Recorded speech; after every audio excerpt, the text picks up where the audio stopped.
welcome to the Eclectic Collection, episode 13. This is our Valentine's Day special, a tad early, because Valentine's Day is obviously the 14th, but this is just when it happens to fall for us on our schedule. So we decided to do it a bit early, and we're going to call today's episode The Legend of Soulmates. I think it's an interesting story. I was told this by a professor, so I shall now share it with you. So people back in the day, now you got to think Greek and Roman times, okay? So back in the day, people existed as a two-headed, eight-limbed creature. And they allegedly wandered the earth, particularly on beaches for some reason. I guess because beaches are fun and romantic. And they were all sorts of happy. And everything was great, and they wanted for nothing.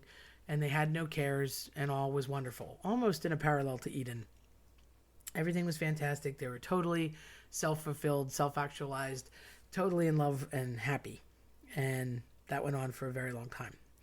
Eventually, Zeus got incredibly jealous and annoyed. And he decided that humans shouldn't have been that happy. The gods should be happier. And that he wanted more people to get in the habit of worshiping the gods and making offerings to the gods. So in an effort to get more tribute to the gods, he strikes them with lightning and splits them in half. Like my little sound effect there. And the two-headed, eight-limbed creatures now become a one-headed, four-limbed creature. And he leaves half of them, the one half, on the beaches in the ocean to wander around. And he takes the other halves and scatters them with his mighty hand all throughout the earth, far, far away. And that was that. You were split. So it is said that people spend their life trying to reconnect with that other half, trying to find the other part of that soul that was severed. And that's where the idea of soulmates comes from. In the Greek terms of androgyny, which andro man, gyno woman, putting that together was literally somebody that somebody's androgynous, so they kind of have a soft possibility of either characteristic or trait of gender. And the idea was that this initial human that was both had everything that it could want for itself. But then people, as they got split into two, the two become one, as they say when you get married, and they had to go find the other half in order to make that whole again. So that's the story behind where it originated, and it goes back that long. It's an interesting tale because it makes sense, it's practical, and like all mythology, there's usually some modern day reference or realness to what they were talking about, and it's an explanation and practicality for our current reality. So that's where the story came from, but it goes a little farther than that. I find it interesting, but in practice and example, it's always cooler. So I have this cousin, and I would argue that he is probably as funny, maybe slightly less funny as me, but always found him comical, and he's definitely not a serious man. So he's older than I am, and had this experience, and I wanted to tell it. I actually got sitting down with him and his wife to say, "Do you mind if I tell your story on the podcast?" And well, they agreed to it. So the way I see it, there's no going back now.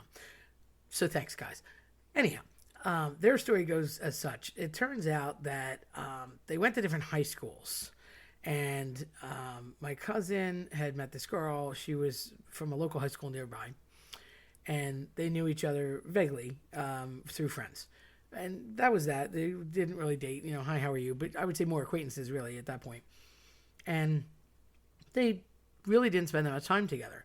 And then I guess in the early 80s, slightly post-high school or, right after, they had this nightclub nearby called Pulsations. And it was quite the moment in the 80s because it had this whole robot thing that came out of the ceiling and lasers and lights and strobes, and that was all fairly new technology at the time, so it was a big draw to get people there, quite the marketing ploy, and it worked, and it was always crowded, and everybody went, and they must have both been there and bumped into each other again. And he, of course, made some snarky comment or was his funny self, and she wasn't having it and was, oh, hi, how are you? But no. And I think the joke was he may have asked her to dance to Lady in Red, which is a great song by Krista Berg and a wonderful Valentine's song. And backstory on that, he actually, to my knowledge, it's a one-hit wonder, but he is a good musician. Krista Berg wrote that for his wife. Pretty cool. And then they used it in countless soundtracks, but great song, good Valentine's song. So back to the story. So he ends up, I don't even think that she did dance with him. I think she kind of dismissed him, but they'd seen each other and it was like, hi, how are you? But that was that. And then done deal. And time goes by. They bumped into each other a few more times by way of mutual friends or quite by accident, but nothing big. And there wasn't any real communication between them. But it was a little bit of will they, won't they, or at least implicated by some friends. And it was dismissed because he's not very serious and she wasn't about to take him seriously. So that was that. And that was a wise decision on her part, I think, knowing my cousin. So after that couple casual bump in, see you, hi, how are you, but nothing comes out of it, my cousin ends up, a couple years go by and, finds this other woman and he marries her. And, it didn't work out and things don't always. And he was married a few years, but eventually divorces and sees this original woman quite by accident because she was in a job not too far by and had ordered a pizza. And my cousin and his family owned a pizza shop. And, it was him. He happened to drop it off and go deliver it. And, of course, they reconnected. And, oh, hey, how are you? Blah, blah, blah. So they got to talking, and she asked for his family. And he said, oh, well, I'm divorced now, that kind of a thing. And it's funny because nothing really came out of that but pizza, but because she knew him and she was in that job, and I guess they had reason to cater or call for lunch every now and again, she would always ask for him. And steadily pizzas start getting ordered or more lunches for the crew start getting ordered and different food keeps arriving from the pizza shop. And he always seemed to bring it. So that pattern starts and eventually, not right away, they keep kind of going on this only see each other at lunch situation. But again, not really dating, not really going out.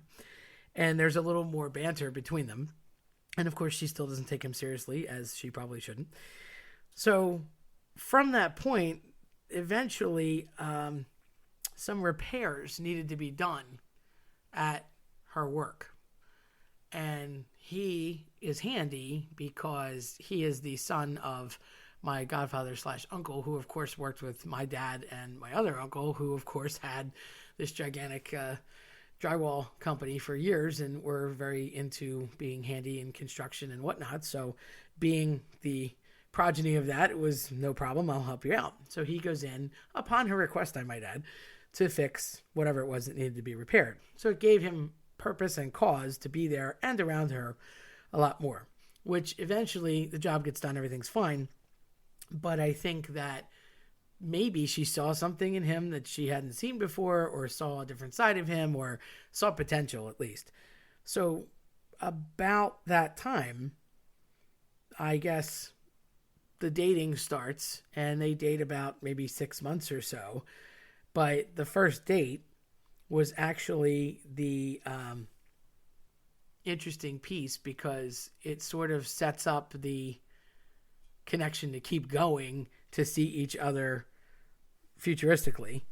And that connection would be the movie Men of Honor, which came out in November of 2000.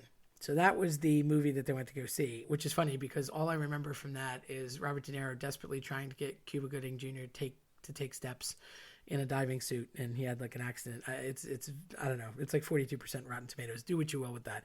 But I do remember seeing it. It was an okay movie. So they go see it, and I guess their big moment was that on the way home, he actually gives her a kiss goodnight, and she did not slap him across the face. So that's a big win right there. So he was in, and then they were officially dating.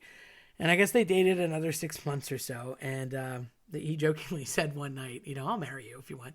And she brought that up and tormented him about it, but it was more of a jokey suggestion than a reality at the time. He had left a message on her answering machine because, well, that's all we had back in the day.